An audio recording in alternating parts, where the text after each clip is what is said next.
Detroit, we're the largest bank in Detroit, consumer, small business, large corporate.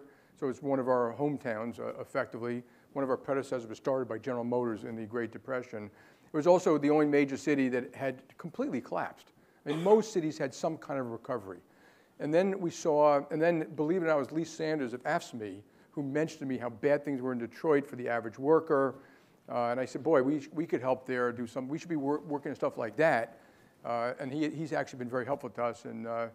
But more important than that, we saw a governor, Republican, and a mayor, Democrat, a white man who had gone door to door and got elected on a write-in vote, talking about practical solutions to help the people of Detroit.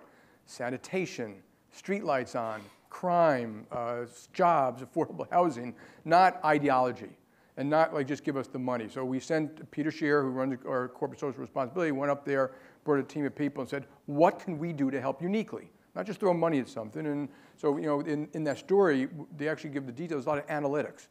How do you develop micro neighborhoods? Where do they need the training? How do you get effective, affordable housing? And we want to be an accelerant for all those things. And we figure, you know, if we can help in Detroit, you can help anywhere. We're building the M1 rail line between, we're helping fund it between downtown Detroit and Wayne State University.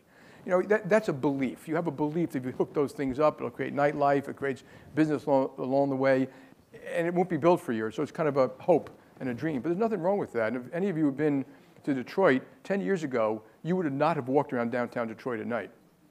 It was barren. Today you go down there and there's music and there are restaurants and there are lights and it's not all wealthier people. You know, it's not all, you know, it's not the gentrification only of Detroit. It's people coming back to Detroit.